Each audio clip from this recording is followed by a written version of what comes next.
안녕하세요 여러분, 저는 지금 지프의 중형 SUV 지프 체로키의 최상위 모델 체로키 트라이로크와 함께하고 있습니다. 지프는 브랜드의 다양한 포트폴리오에 있어서 이 트라이로크라는 최상위 모델을 운영해 왔습니다. 더욱더 강력한 성능, 그리고 뛰어난 이 오프로드 주행 성능, 그리고 이 시장이 요구하는 다양한 요소들을 적극적으로 반영한 것이 바로 이 트라이로크죠. 자, 무척 오랜만에 다시 한번 마주하게 된 이 지프 체로키 트라이로크는 과연 어떤 매력과 어떤 가치를 갖고 있는지 함께 살펴보도록 하겠습니다. 본격적으로 지프 체로키 트라이로크를 살펴보기 전에 그 체격에 대한 이야기를 먼저 하도록 하겠습니다.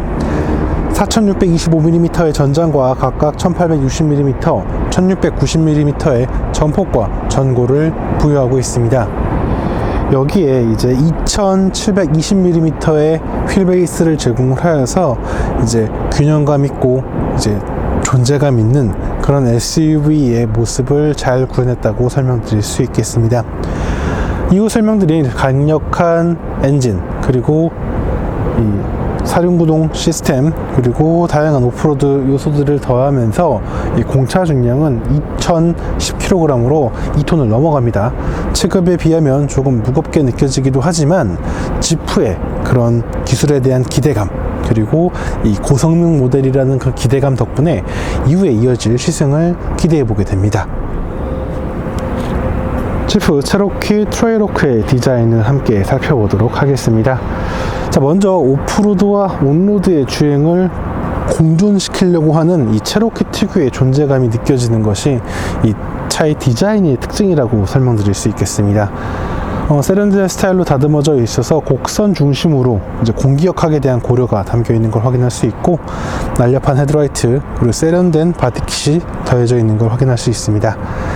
그리고 보닛 위에는 이렇게 무광의 블랙 디테일을 더하면서 보다 스포티하고 고성능 모델의 이미지를 연출하고 있죠. 재밌는 건 바디킷이에요. 앞서 말씀드린 대로 어느 정도 도시적인 드라이빙을 고려한 그런 바디킷이라고는 하지만 만에 하나 발생할 수 있는 오프로드 주행을 위해서 이 진입각을 굉장히 날렵하게 다듬었어요. 덕분에 이 오프로드 코스를 들어간다 하더라도, 그러니까 험로를 들어간다 하더라도 차체 손상이 최소한으로 줄일 수 있도록 한 것이 특징이고요. 이 측면에서는 이 지프 특유의 알로이 휠, 그리고 미국차다운 도어 패널의 레터링, 그리고 이 지프 최고의 오프로드 성능을 포함하고 있다라는 이 트라이라이티드 엠블럼이 더해지면서 차량에 대한 기대감을 높이고 있습니다. 여기에 독특한 사이드미러 커버도 이제 트라이로크의 특징이라고 할 수 있겠고요. 측면의 전체적인 실루엣은 확실히 도시적인 그런 SUV의 고려를 담아냈다라는 걸 확인할 수 있어요. 굉장히 개방감을 높이려는 윈도우 라인 처리가 보이기도 하고요. 그리고 공기역학을 고려한 곡선의 그런 면의 선의 표현이 있기 때문이죠. 대신 이렇게 휠하우스 아주 투박하게 큼직하게 마련해서 상황에 따라서 이 차체에 손상이 가지 않도록 최대한 신경 쓴 걸 확인할 수 있습니다. 이어서 후면 디자인 역시 이 차량의 특성을 잘 보여주고 있다고 생각이 됩니다. 트렁크 게이트에 자리하고 있는 트라이로크의 이 엠블럼도 상당히 강렬하고, 그리고 견인고리의 존재감도 상당히 인상적이지만 전체적으로 굉장히 세련되고 깔끔하게 다듬어져 있는 모습은 분명 사실일 겁니다.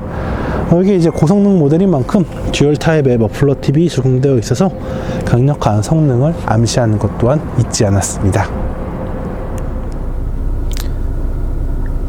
지프 체로키 트라이로크는 기반이 되는 체로키와 인테리어 구성과 구조를 거의 동일하게 유지하고 있습니다. 즉 트라이로크만의 좀 무언가가 좀 빠져있다라는 부분이 좀 아쉽게 느껴질 수도 있겠죠. 실제 스티어링 휠이라던가 센터 페시아와 센터 터널, 거의 모든 부분에 있어서 기존의 체로키와 다른 게 없다라고 설명드릴 수 있을 것 같아요. 자, 깔끔한 디스플레이 패널을 더한 아날로그 클러스터와의 조합을 이뤄낸 계기판, 그리고 스티어링 휠, 그리고 큼직한 정방형 디스플레이 패널과 이 직관적인 인터페이스의 인포테인먼트 시스템, 그리고 아날로그 스타일이 가미되어 있는 이런 공조 컨트롤 패널은 사실은 이제 이 트레이로크만이 아닌 거의 모든 지프에서 찾아볼 수 있는 공통 분모라고 할 수 있겠죠. 익숙하면서도 충분히 멋스러운, 그러면서도 강인한 이미지가 돋보이는 모습이라고 할 수 있겠고요. 다만 좀 아쉬운 게 있다면 확실히 소재가 좀 아쉬운 편이죠. 좀 건조함이 도드라지는 플라스틱이라던가 우레탄이 많이 사용되어 있는 걸 확인할 수 있겠고요. 기어 시프트 레버 역시 사실은 뭐 그렇게 고급스러운 소재는 아닙니다. 대신 보시는 것처럼 이렇게 다양한 주행 상황에서의 자신감을 느낄 수 있는 이 드라이빙 모드 및 사륜구동 관련된 이제 다이얼이 마련되어 있어서 아주 직관적으로 차량의 성능을 효과적으로 조율할 수 있겠고요. 그리고 트레이로크의 감성을 살리기 위해서 이렇게 붉은색 트레이로크 레터링을 더하고요. 도어 패널과 시트에는, 그리고 스티어링 휠 일부에 스티치를 더했습니다. 특히 시트와 도어 패널에는 이렇게 붉은색 스티치를 더하면서 더욱더 스포티하면서도 고성능 이미지를 효과적으로 연출하고 있습니다. 전체적으로 만족할 수는 없겠지만 그럼에도 불구하고 충분히 연출이 가미되어 있는 그런 공간을 갖췄다라고 설명드릴 수 있겠고요. 그리고 개방감을 살리는 이 파노라마 선루프가 장착되어 있다는 점은 내심 반가운 부분이라고 설명드릴 수 있겠습니다. 이어서 2열 공간을 살펴보도록 하겠습니다. 자, 1열과 같이 이제 붉은색 스티치가 더해져 있는 이 가죽 시트를 확인할 수 있고요. 그리고 플로어 매트는 역시 고무로 저작이 되어 있어서 오염에 대한 방지 능력을 보여주고 있습니다. 2열 중앙에 에어벤트 및 USB 충전 포트 등이 마련되어 있고요. 2열 시트 같은 경우는 기본적인 크기라던가 쿠션감 준수한 편이고요. 넉넉한 헤드룸 덕분에 패밀리카로도 충분히 활용할 수 있습니다. 여기에 리클라이닝 각도가 제법 준수한 편이고요. 전체적으로 넓은 이 공간감을 느낄 수 있는 것이 특징이라고 할 수 있겠습니다. 이와 함께 이제 2열 암레스트는 아주 간단한 형식을 갖추고 있어서 기능적인 부분에서 뭐 아주 매력적인 고급스러운 느낌은 없다 하지만 충분히 만족스러운 이 SUV의 가치를 제공하고 있다라고 설명드릴 수 있겠습니다. 지프 체로키 트레이로크의 적재 공간은 충분히 만족스러운 모습입니다. 트렁크 게이트를 들어 올리게 되면 굉장히 깊게 그려져 있는 적재 공간을 확인할 수 있고요. 공간 자체도 굉장히 깔끔하게 다듬어져 있는 걸 확인할 수 있습니다.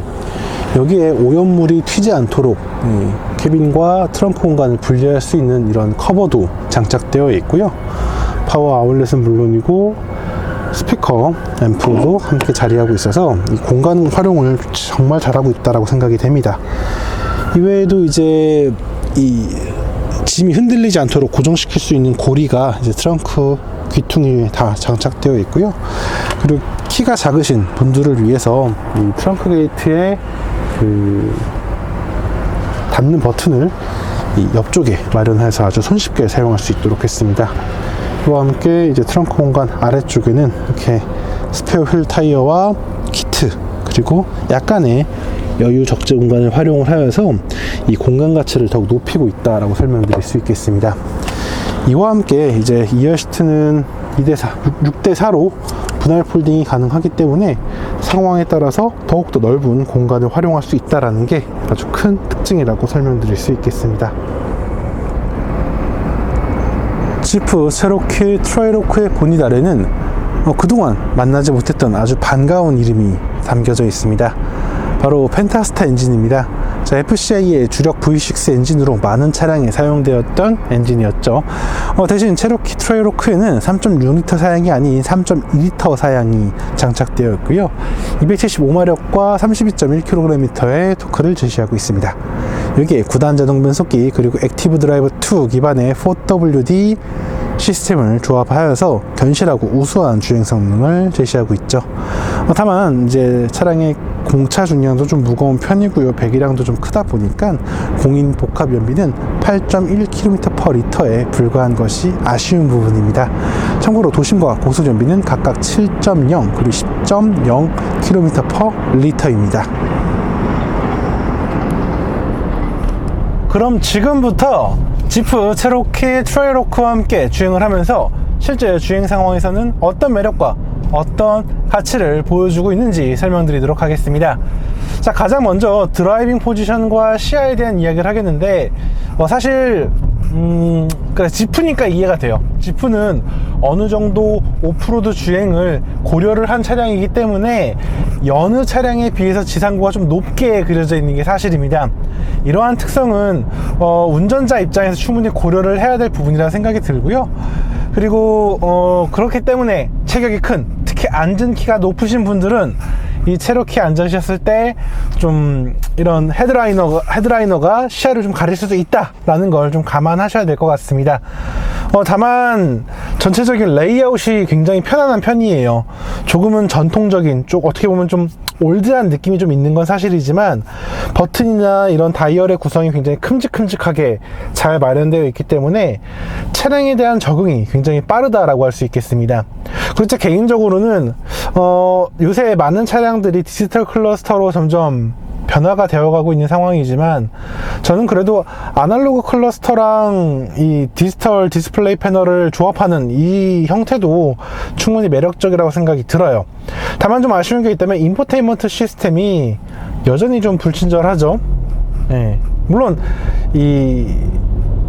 모르겠어요. 이게 국내 인포테인먼트 시스템이 워낙 뛰어나기 때문에 이 FCA 그룹의 것들이 좀 더 아쉽게 느껴지는 걸 수도 있을 것 같은데 사실 시장 경쟁자에 비해서 부족한 건 사실이죠. 네.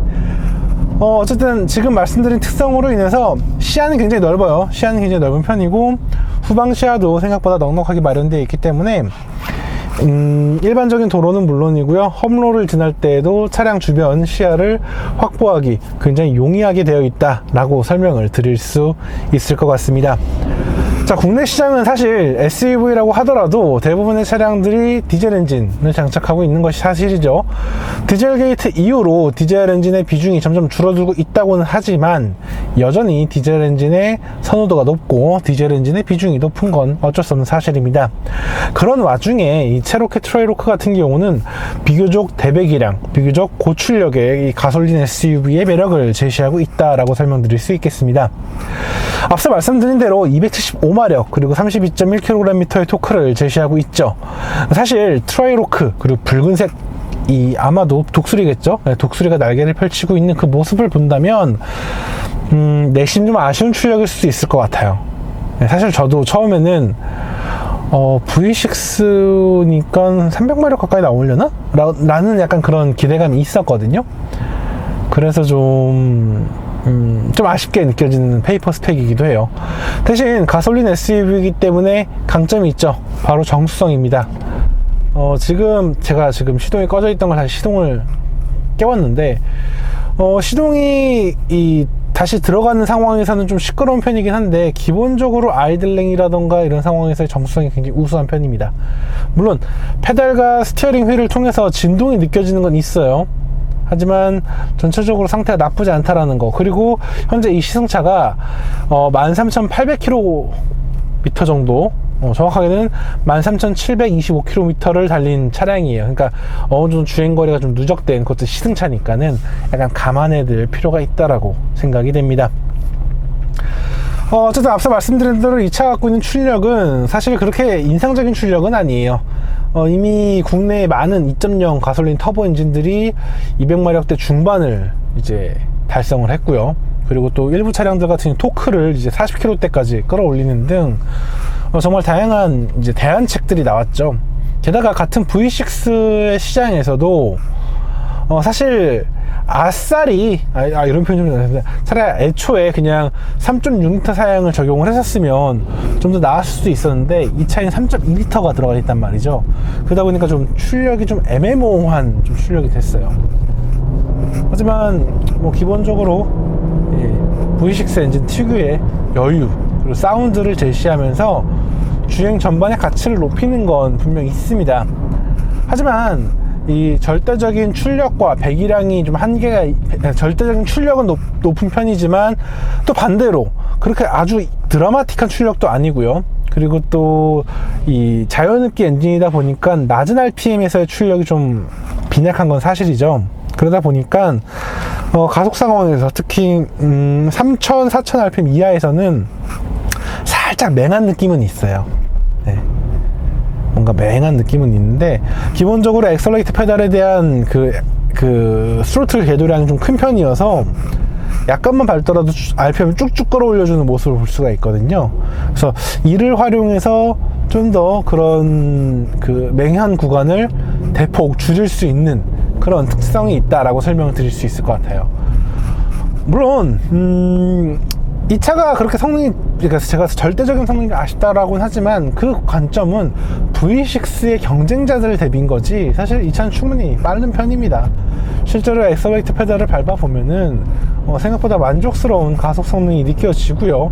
실제 이 속도 계기판에 이 속도가 움직이는 숫자를 보면은 상당히 빠르게 움직이고 있다는 걸 확인할 수가 있어요. 그렇기 때문에 실제적인 이 차의 만족감은 분명 준수하다라고 설명을 드릴 수 있을 것 같아요. 실제로 단순한 발진 가속은 물론이고요, 추월 가속 그리고 고속 주행에서도 굉장히 여유롭고 안정적인 모습을 보여주고 있어요. 특히 이 차의 매력은 이 크루징, 그러니까 중고속 혹은 고속에서 크루징을 하면서 달릴 텐데 정말 엔진에 큰 부하 없이 아주 매끄럽게 아주 편안하게 달릴 수 있는 걸 느낄 수가 있어서, 이 차가 생각보다 장거리 주행을 할 때 굉장히 매력적이구나 라는 생각이 들더라고요. 그동안 지프의 차량이라고 한다면 어떻게 보면 오프로드에만 좀 치중되어 있는 느낌인데, 그랜드 체로키와 함께 이 체로키 트레일워크는 좀 더 장거리 그리고 고속 주행을 하더라도 더욱더 편안하고 여유로운 주행이 가능하겠다라는 그런 좀 기대감, 신뢰감, 이런 것들이 생기는 것 같았습니다. 그런 부분은 분명 강점이라고 생각이 들어요. 왜냐면은 지금까지의 지프 차량들이 바로 그 부분에서 좀 아쉬운 점을 보여줬단 말이죠. 그런 관점에서 이 V6의 여유로 아주 쭉쭉 밀어나가는 그런 느낌이 아주 기분이 좋았다 라고 설명을 드릴 수 있을 것 같습니다. 다만 이제 아쉬운 점은 있어요. 사실 그러니까 이 차가 다른 이제 비슷한 경쟁 모델 정도의 그런 공차 중량을 가졌다면 좀 더 도드라졌을 것 같아요, 이런 성능이. 왜냐면은 사실 이 차의 공차 중량이 2톤이 넘거든요. 물론 2010kg이긴 하지만 분명 2톤이 넘는 숫자입니다. 하지만 동급의 이거와 비슷한 체급의 SUV들이 1800kg대 혹은 1900kg대거든요. 그러니까는 이미 한 200kg 정도 더 무거운 거예요, 차가. 네, 그래 버리니까 출력이 애매모호해지는 거죠. 그런 부분이 좀 있어서 일정 속도가 넘어가지 않는 이상 이 차의 매력이 크게 두드러지지 않는다라는 게 이 차의 좀 물리적인 아쉬움이라고 생각이 들어요. 만약에 그 부분만 좀 더, 그러니까 무게만 좀 더 줄일 수 있었다면 이 차가 좀 더 매력적이지 않았을까라는 생각이 들거든요. 네. 이 차의 합을 이루고 있는 건 8단 자동 변속기입니다. 네. 기본적으로 굉장히 여유롭고, 9단 자동 변속기죠? 네, 9단 자동 변속기. 네. 9단 자동 변속기고요. 기본적으로 굉장히 여유롭고요, 효율성에 집중한 모습을 보여주고 있어요. 뭔가 스포티한 드라이빙이라던가 적극적인 드라이빙보다는 좀 일상적인 상황에서의 드라이빙이 좀 더 어울리는 모습이고요. 물론 드라이빙 모드를 이제 스포츠로 바꾸게 되면 좀 더 변속기가 RPM을 좀 더 활용화를 하면서 적극적인 변속 질감을 보여주는 건 있는데, 그렇다 하여도 전체적인 틀에서는 부드럽고 효율성에 집중한다라는 거 확인할 수 있겠습니다.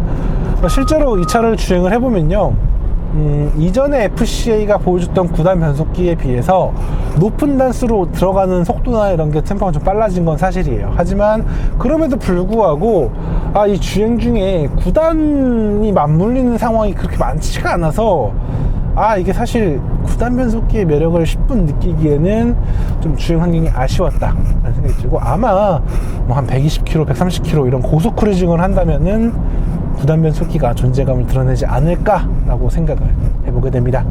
참고로 이 트레일호크 같은 경우는 여느 FCA 차량들과 같이 스티어링 휠 스포크 뒤쪽에 이 라디오와 오디오, 그러니까 볼륨과 이 공넘김 기능이 들어가 있는 게 사실이에요.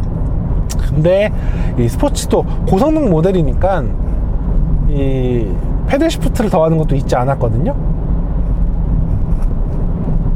이런 모습을 보여주면은 생각보다 신경을 많이 썼고 꼼꼼하게 잘 다듬었다 라는 걸 좀 확인할 수 있는 그런 부분이라고 생각이 됩니다. 제 개인적으로는 이 작은 공간 아주 효과적으로 연출했다라고 생각이 들고요. 뭐 아주 만족스럽다라고 하긴 좀 어렵겠지만 충분히 신경을 써서 세밀하게 잘 다듬었다 라고 평가를 주고 싶어요. 그리고 차의 움직임, 사실 차의 움직임을 얘기하기엔 좀 어려운 게 이 차가 사실은 트레일라이티드 배지를 달고 있어요. 트레일라이티드 배지를 달고 있다는 게 바로 그 뜻이죠. 이 차는 오프로드 주행을 충분히 염두에 둔 차량이라는 것이죠. 하지만 지금 제가 시승했던 코스는 다 온로드고 실제로 이 차를 시승을 하면서 온로드 포장된 도로만 달렸기 때문에 차의 모든 것을 설명드리긴 어려울 것 같아요. 하지만 이 차는 생각보다 편하게 다듬어진 건 사실이에요.